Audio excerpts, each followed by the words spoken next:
asking, is America's flirtation with Marxism over, and were the Republican victories in New Jersey and Virginia a repudiation of Obama's extremist agenda? The fact of the matter is Obama's health care deform has cost them dearly already. Remember, to most Americans, it's health care deform. And the fact is that this will have a negative impact on Obama's legislative agenda because it's going to make centrist Democrats who are up for re-election during next year's midterms far more reluctant to vote for health care deform than they would have before. Remember, this health care deform, and the reason I name it health care deform tonight is because we have the finest health care system the world has ever seen. Is it bloated? Yes. Is there room for change? Yes. Are there ways to reform it? Yes. But not by turning it into government care. And that's why I say it's not so much a reform of health care, it's a deform of health care. You're not going to get more health care, you'll get less health care. The doctors are going to be less qualified, not more qualified. Everything you have come to expect from the medical system in America is going to disappear in your lifetime under health care deform. And most Americans have finally figured that out. All they have to do is look to Canada to get the answer. The fact is that Canadians cannot choose a private physician. I myself didn't know that until the other day. I thought that with health care deform, even though most people would have to take a government insurance and government doctors, if you had a little extra money or you had the money, you could pick a private doctor. I didn't know till the other day that Canadians do not have that option.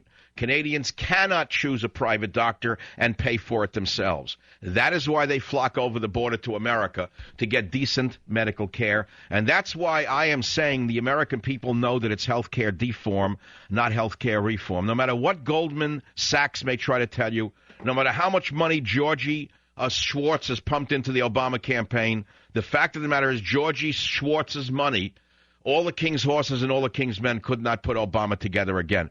This was a repudiation of Obama. Now, let me explain why I think that is true. I'll explain it to you. They say that exit polls show that 60% of the voters said that it had nothing to do with Obama. That's a repudiation of Obama's power. Why? Because he came out to New Jersey 5 times for courtesan. He came out to Virginia 4 or 5 times for the demon cat. So if they're saying Obama had no effect upon their vote, what they're saying is Obama is fundamentally null and void as a factor in their decisions. So either way, no matter which way you look at it, I mean, from my perspective, it means Obama is already now George Bush after 10 months. Remember what happened when Bush was no longer wanted by politicians? Remember what happened toward the end of Bush's term? He was sort of like the third rail of any campaign. People were saying, no thanks, President Bush. We'd rather you kind of stay home and chop wood. Well, let me tell you something. They just found out that Obama may be toxic to a campaign. He may not be the big draw that he once was for many reasons, and I don't have to reiterate them. And so I repeat again, John Courtesan from New Goldman, you know it as New Jersey, New Goldman, and his push for health care reform went on the rails. The fact is that America's flirtation with Marxism may, in fact, be over. I'm not saying everybody who voted went in there saying, oh, I want to end Marxism. The Democrats are Marxist and the other guy isn't. I'm not saying that at all. What I'm saying is intuitively, the masses understood what was going on. Intuitively, the masses understood that they're being engaged in a gigantic fraud and charade by this machine around Obama, and they voted against the machine. To show you how desperate they are, they picked 2 mainstream Republicans to vote for, which they really didn't want. I mean, these were not particularly telegenic candidates. They were not particularly exciting candidates. They didn't run particularly exciting campaigns, but it was anyone but Obama and anything but Marxism. That's what I think happened here. Now I'm going to take your calls on your opinions. WR, New York. Robert, go ahead. You're up in the Savage Nation.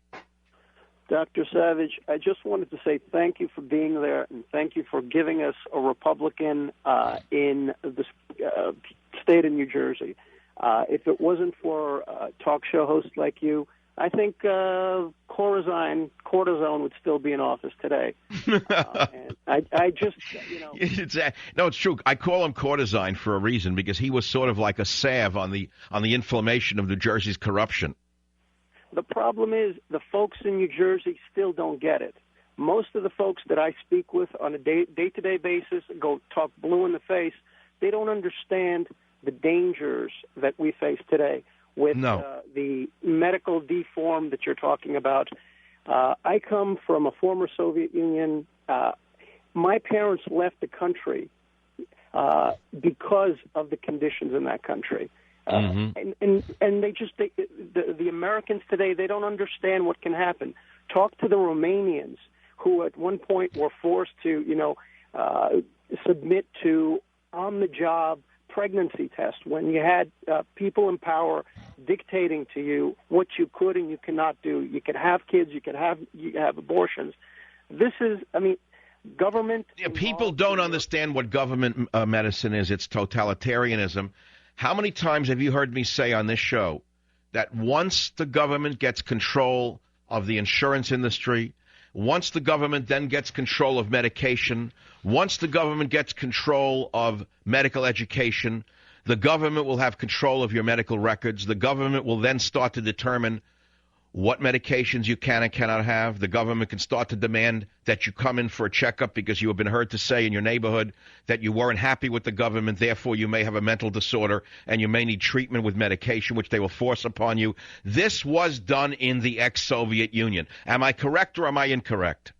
You're 100% correct. And yet you hear frontmen for the Democrat Party like that loudmouth, yellow-toothed lout, that lout on MSNBC who actually gets me angrier than any one of them, that whenever you talk to someone from the ex-Soviet Union who knows exactly what this is, they start coming up with stuff like, oh, the black helicopters conspiracy. Guess what? Sometimes conspiracy theories are correct, my friend. And let me tell you something. When you see one overt Marxist, Leninist, Maoist after another as secret, not so secret, czars inside the White House, you don't have to believe in black helicopters to understand there is a conspiracy to steal our freedom in this country by Barack Hussein Obama and his minions from the Lower East Side of New York and God knows where else. God bless you, Savage. That's how I see it. That's how I see it, damn it. Don't lie to me. I see what's going on. I know where these people came from. I read their backgrounds. I know what they were raised on. They're all red diaper doper babies or outright criminals. And I know what they're trying to do. They're trying to turn us into serfs. And I'm not going quietly into that good night. No, I'm not going quietly into that good night. They're going to have to drag me there kicking and screaming every step of the way. And everyone listening to this show, you better listen to me carefully. If you think this is all about ratings, if you think this is all about fun and games, then I suggest you turn this radio off and turn on MSNBC and listen to those clowns on that program. Or turn on CNN, which ratings are now number 32 out of all the cable channels. Go listen to these Democrat front machines, and you'll find out one of these days what I'm saying to you. I am a voice in the wilderness. I am trying to awaken you to the danger you are in. Every word I say to you is said for a purpose. You are in greater danger than you have ever been in your life. Never before in American history has such a small gang of extreme radicals gotten so far, so fast, and taken so much power from the people. They almost pulled it off. And a few months ago I said to you, only God can save us. Remember I said that to you? I gave up on the media. I said to you, that when the fourth estate has become the fifth column, all is lost. I warned you about this in 1998. Almost prophetically, I gave a speech before the Commonwealth Club entitled Beware the Government Media Complex. Of course, I borrowed the concept from Eisenhower when he had said in the 50s, beware the military-industrial complex. Nevertheless, I amalgamated the government with the media because they had become one and the same under Barack Obama. To the 99th percentile, they had become an arm of the government. You had Pravda and Izvestia in the form of NBC and ABC and CBS and CNN. You may as well have seen this published by the government itself. And when anyone stood up in opposition or in questioning or as a dissident, they were attacked, whether it were people on Fox News or in talk radio. They were targeted on an enemies list by this very dangerous group of people. And if you think I don't understand the danger I am putting myself in by pointing this out every day of my life, you are mistaken.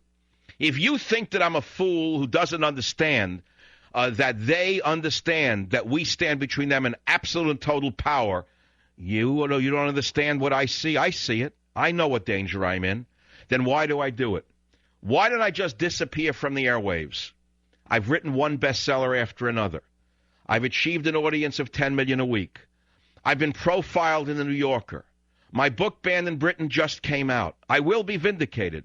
I can't even tell you what's going on. But very soon you're going to see it. The world will soon hear my story. You'll see it in the U.S. Congress. You'll hear it from Britain to Holland.